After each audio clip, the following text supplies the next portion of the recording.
guys, welcome back to my channel. आज हम बात करेंगे डिस्चार्ज ऑफ कॉन्ट्रैक्ट की सीरीज के पार्ट का हु मस्ट बी परफॉर्म। इसमें हम जॉइंट प्रोमिसर्स की बात करेंगे जो सेक्शन 42 टू 45 में बताए गए। सेक्शन 42 क्या कहता है एक बार देख लेते हैं। डिवोल्यूशन ऑफ जॉइंट लाइबिलिटीज की बात करता है। क्या लिखा है इसमें देख लेते हैं, फिर एक बार रीड आउट करके फिर हम इसको समझेंगे।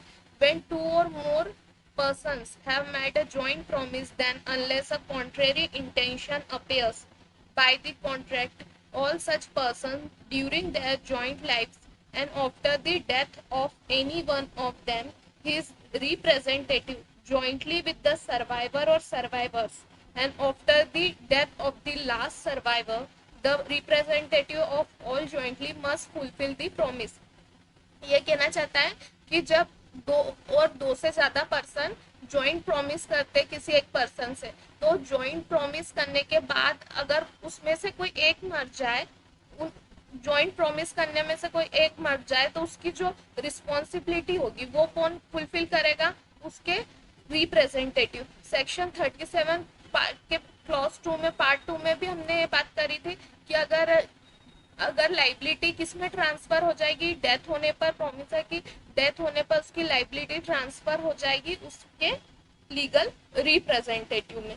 ये बात हमने पहले भी करी थी। तो ये जॉइंट लाइबिलिटी, ये सेक्शन 42 सी का पार्ट है। यहाँ पर बात हो जाती है जॉइंट लाइबिलिटी को। इससे अच्छे से समझने के लिए मैं आपको एक एग्जाम्पल के थ्रू इसको बता, जैसे ए बी सी तीनों ने डी से कितने एक फिक्स अमाउंट हम समझ लेते 6,000 रुपीज लिए। डी से तीनों ने 6,000 रुपीज लिए और कहा कि हम जॉइंटली तुमको ये प्रॉमिस किया उससे कि जॉइंटली हम तुमको ये 1 महीने बाद लौटा देंगे।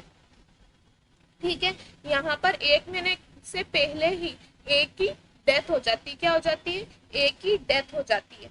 तो क्या होगा यहाँ पर, जो डी है अब वो किससे पैसे लेगा? उसका जो पोर्शन रहेगा वो किससे लेगा?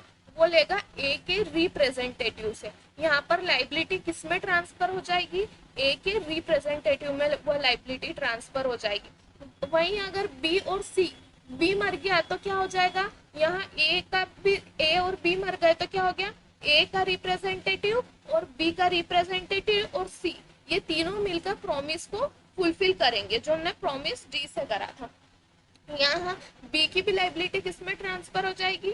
उसके रिप्रेजेंटेटिव में। और तीनों मर गए तो तीनों के जो लीगल रिप्रेजेंटेटिव रहेंगे उसमें ट्रांसफर हो जाएगी और वो तीनों के लीगल रिप्रेजेंटेटिव उस प्रॉमिस को फुलफिल करेंगे। वो 4,000 रुपए 6,000 रुपए वो से लौटाएंगे। वो तीनों मिलकर डी को यहाँ लौटाएंगे। यहाँ अगर तीनों की डेथ हो गई और एक की डेथ हुई, जैसे एक की डेथ ही हुई ओनली, तो क्या होगा? ए का लीगल रिप्रेजेंटेटिव, और ए और सी जिंदा है और बी की डेथ हो गई, तो यहाँ पर क्या हो जाएगा? उसके लीगल रिप्रेजेंटेटिव। तो यहाँ क्या कहा गया है कि जॉइंट प्रॉमिस होने पर अगर वह उसके जॉइंट प्रॉमिसर में से किसी एक की डेथ होने पर उनके लीगल रिप्रेजेंटेटिव में लाइबिलिटी ट्रांसफर हो जाएगी। ये सेक्शन कहना चाहता है कि उसके जो लीगल रिप्रेजेंटेटिव है वो लास्ट सर्वाइवर तक, मतलब उसके जॉइंटली वो प्रॉमिस को फुलफिल कर देंगे। उन्होंने जो उसको प्रॉमिस करे, उस डी को जो प्रॉमिस करा था, यहाँ पर तीनों के रिप्रेजेंटेटिव पे लाइबिलिटी ट्रांसफर हो जाएगी। अब आई बात समझ में, सेक्शन 42 क्या कहना चाहता है कि joint liability, devolution of joint liability कैसा होगा कि यहाँ पर तीनों के रिप्रेजेंटेटिव पे बात आ जाती। ठीक है, आगे समझ में सेक्शन 42 क्या कहता है। ये 42 सेक्शन 37 का पार्ट 2 क्लॉज 2 वाला पार्ट है। उसमें भी बताया था कि लीगल रिप्रेजेंटेटिव पर अगर वो डेथ हो गई तो उस पर ट्रांसफर हो जाएगी, वो प्रॉमिस को फुलफिल करेगा। वहां भी हमने ये बात पढ़ी होगी।